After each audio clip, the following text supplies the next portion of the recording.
लग्नामध्ये, कुठल्याही कार्यक्रमामध्ये किंवा कुठल्याही पार्टीमध्ये तुम्ही वांग्याची भाजी नक्कीच खाल्ली असेल. कार्यक्रमामध्ये मिळणारी ती वांग्याची भाजी नाही भरलं वांग असते, नाही मसाला वांग. ती भाजी अतिशय वेगळ्या पद्धतीने बनवली जाते आणि खूप जास्त चविष्ट लागते. तर आज आपण लग्न, कार्यक्रम, पार्टीमध्ये जी वांग्याची भाजी बनवली जाते आणि ज्या वेगळ्या पद्धतीने वेगळं साहित्य वापरून जी वांग्याची भाजी बनवली जाते, अगदी तशीच आज आपण घरीच बनवणार आहोत. वेगळ्या प्रकारची वांग्याची भाजी बनवण्यासाठी इथे मी 1 पावभर वांगी घेतलेली आहेत. छोट्या छोट्या आकाराची ही 7 वांगी मी इथे घेतलेली आहेत. सर्वात आधी वांग्याचा देठाजवळचा जो भाग आहे तो आपल्याला काढून घ्यायचा आहे. ही मस्त काटेरी अशी वांगी आहेत. आज आपण जी वांग्याची भाजी बनवत आहोत त्यासाठी जर तुम्ही काटेरी वांगी वापरली तर भाजी खूप चविष्ट बनते. आणि देठाकडचा शेवटचा थोडासा भाग सुद्धा मी कापून घेतलेला आहे. तुम्ही नाही कापलात तरी सुद्धा चालेल. आता आपल्याला वांग्याच्या मध्यभागी कट लावून घ्यायचा आहे किंवा भरलं वांग किंवा मसाला वांग बनवण्यासाठी जसं आपण प्लस आकाराचं कट मारून घेतो अगदी तसंच इथे आपल्याला करून घ्यायचं आहे. वांग्याला कट लावून झाल्यानंतर मध्ये चेक करून घ्यायचं की वांग व्यवस्थित आहे का, याला कीड वगैरे लागलेली आहे का.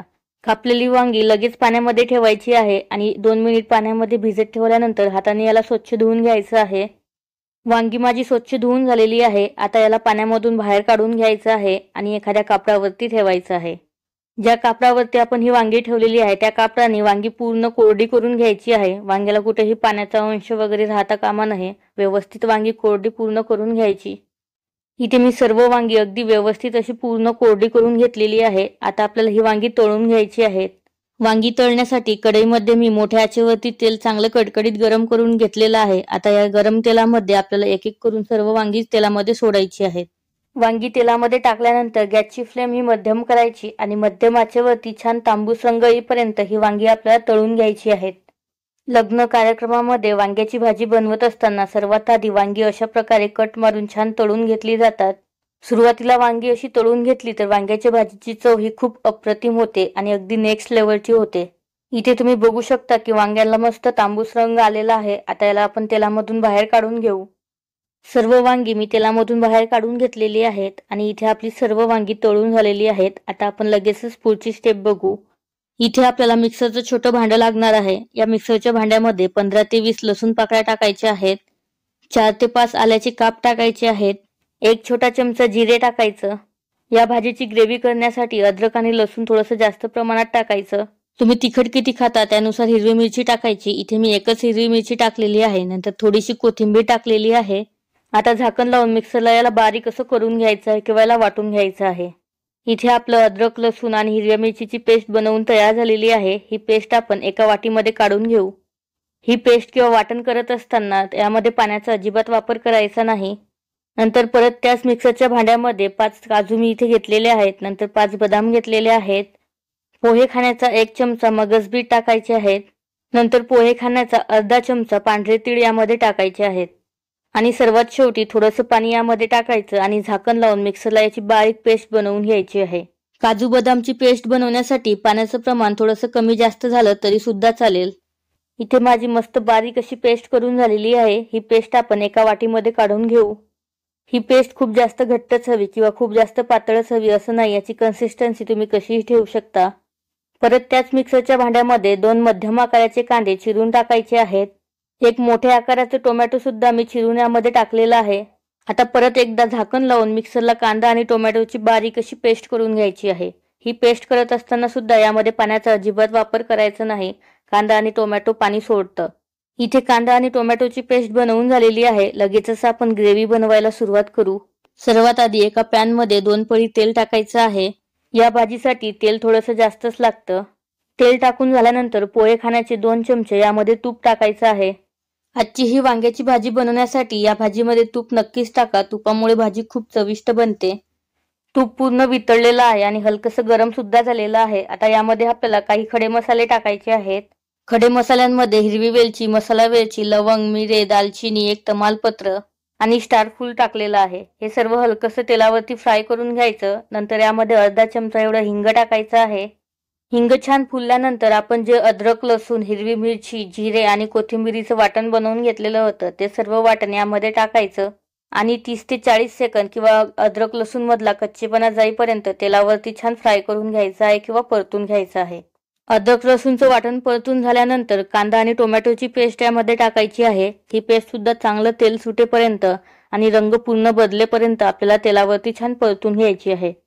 पेस्ट करत असताना कांदा आणि टोमॅटो आपण कच्चाच बारीक करून घेतलेला असल्यामुळे हे पेस्ट चांगली तेलावरती परतून घ्यायची, म्हणजे कांदा आणि टोमॅटो मधला सर्व कच्चेपणा निघून जाणार। इथे कांदा आणि टोमॅटोच्या पेस्टनी तेल मस्त सोडलेलं आहे। यामध्ये आता आपण काही पावडर मसाले टाकून घेऊ। सर्वात आधी पाऊण चमचा यामध्ये धने पावडर टाकायची, पाव चमचा जिरे पावडर, पाऊण चमचा हळद, 2 चमचे काश्मीरी मिरची पावडर टाकायची। यामुळे भाजीला किंवा ग्रेव्हीला रंग खूप छान येतो। नंतर 1 चमचा गरम मसाला टाकायचा, अर्धा चमचा कसुरी मेथी पावडर टाकायची। इथे आपले सर्व पावडर मसाले टाकून झालेले आहेत। हे पावडर मसाले तेलावरती छान परतून घ्यायचे। इथे मी जवळपास 1 मिनिटभर सर्व पावडर मसाले मस्त परतून घेतलेले आहेत किंवा फ्राय करून घेतलेले आहेत। आता यामध्ये काजू, बदाम, मगजबी आणि तीळ याची पेस्ट बनवलेली आहे, ती सर्व पेस्ट यामध्ये टाकायची आहे। ही पेस्ट सुद्धा मसाल्यांबरोबर छान एकत्र करून घ्यायची आणि तेल सुटेपर्यंत सर्वात कमी आचेवर ती मस्त परतून घ्यायची आहे किंवा मसाल्यांबरोबर शिजवून घ्यायची आहे। काजू बदामची ही पेस्ट तळाला चिटकून लगेच जळू शकते, त्यामुळे चमच्याने याला एकसारखं हलवत राहायचं। इथे तेल मस्त सुटलेलं आहे। आता यामध्ये आपल्याला पोहे खाण्याचे 3 चमचे भरून शेंगदाण्याचं कूट टाकायचं आहे। हे शेंगदाण्याचं कूट बनवण्यासाठी शेंगदाणे आधी भाजून घ्यायचे, नंतर साल काढून मिक्सरला याचं जाडसर कूट बनवून घ्यायचं। या ग्रेव्हीमध्ये शेंगदाण्याचं कूट टाकणं हे खूप गरजेचं आहे, त्यामुळे नक्की टाका। टाकलेलं शेंगदाण्याचं कूट सुद्धा मिनिटभर मी छान परतून घेतलेलं आहे। आता यामध्ये आपल्याला पाणी टाकायचं आहे। तर सुरुवातीला अर्धी वाटी एवढं पाणी मी यामध्ये टाकून घेतलेलं आहे। पाणी आणि मसाला छान एकत्र करून घ्यायचा। इथे पाणी मला थोडंसं कमी वाटत आहे, मसाला खूप जास्त घट्ट झालेला आहे। आता यामध्ये परत पाणी टाकायचं आहे। परतचं पाणी टाकत असताना पाणी थोडंसं जास्त टाकायचं। इथे मी जवळपास 1 ग्लास एवढं पाणी टाकलेलं आहे। पनीरच्या भाजीची जशी ग्रेव्ही घट्टसर असते तशीच या वांग्याच्या भाजीची ग्रेव्ही सुद्धा आपल्याला घट्टच ठेवायची आहे। पाणी छान एकत्र करून झाल्यानंतर या ग्रेव्हीमध्ये चवीपुरतं मीठ टाकायचं। भाजी अगदी सेम टू सेम होण्यासाठी यामध्ये पोहे खाण्याचे 2 चमचे मिल्क पावडर टाकायची आहे। नंतर थोडीशी बारीक चिरलेली कोथिंबीर टाकायची आणि सर्व साहित्य ग्रेव्हीमध्ये छान एकत्र करून घ्यायचं। हलवाई लोक किंवा आचारी लोक या ग्रेव्हीमध्ये खवा वापरतात, पण खवा प्रत्येकाच्या घरी असतोच असं नाही, त्यामुळे मी खवाऐवजी मिल्क पावडर वापरलेली आहे। आता ही ग्रेव्ही आपल्याला चांगली 5 ते 10 मिनिट शिजवून घ्यायची आहे, ते सुद्धा झाकण न ठेवता। 8 ते 10 मिनिटांनी तुम्ही बघू शकता की ग्रेव्हीने मस्त तेल सोडलेलं आहे आणि ग्रेव्ही मस्त शिजलेली सुद्धा आहे। आता या ग्रेव्हीमध्ये सुरुवातीला आपण जी वांगी तळून घेतली होती ती सर्व वांगी टाकायची आहेत। ग्रेव्हीमध्ये टाकलेली सर्व वांगी अगदी हलक्या हाताने ग्रेव्हीमध्ये चांगली एकत्र करून घ्यायची। तुम्ही इथे ग्रेव्हीची कन्सिस्टन्सी बघू शकता, खूप जास्त घट्ट नाही आणि खूप जास्त सैल सुद्धा नाही। वांगी ग्रेव्ही बरोबर एकत्र करून झाल्यानंतर यावरती झाकण ठेवायचं आहे आणि सर्वात कमी आचेवरती फक्त 4 ते 5 मिनिट ही वांगी आपल्याला शिजवून घ्यायची आहेत। वांगी आपण आधीच तळून घेतलेली असल्यामुळे शिजायला खूप जास्त वेळ लागत नाही आणि पाणी सुद्धा खूप जास्त लागत नाही। इथे 4 ते 5 मिनिट झालेले आहेत आणि वांगी पूर्ण शिजलेली आहेत। 4 ते 5 मिनिटांमध्ये एकदा सुद्धा मी याला चमच्याने ढवळून घेतलेलं नाही, कारण मी सर्वात कमी आचेवरती शिजवून घेतलेलं होतं आणि तुम्ही बघू शकता की वांगी मस्त शिजलेली सुद्धा आहेत, मस्त मऊ झालेली आहेत। आता सर्वात शेवटी यावरती थोडीशी बारीक चिरलेली कोथिंबीर टाकायची आणि भाजीमध्ये छान एकत्र करून घ्यायची। कोथिंबीर एकत्र करत असताना अगदी हलक्या हाताने एकत्र करायची, कारण वांगी ही पूर्ण शिजलेली आहे आणि भाजी घट्ट असल्यामुळे ती वांगी लगेच तुटू शकतात। लग्न किंवा कार्यक्रमामध्ये मिळणारी ही भाजी अशी घट्टसरच असते, ही खूप जास्त अशी पातळ किंवा रश्श्याची नसते। पण तुम्हाला जर एवढी घट्ट ही भाजी किंवा ही ग्रेव्ही ठेवायची नसेल तर तुम्ही ह्याची ग्रेव्ही थोडीशी पातळ किंवा थोडीशी सैल करू शकता।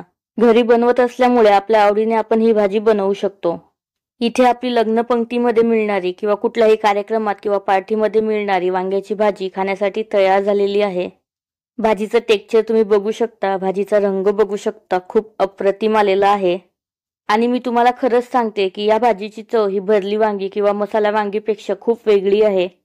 ज्यांना वांगी आवडत नाही ना, ते सुद्धा अगदी आवडीने ही भाजी खाणार, कारण भाजी एवढी चविष्ट होते ना, खरंच तुमच्या घरी नक्की करून बघा।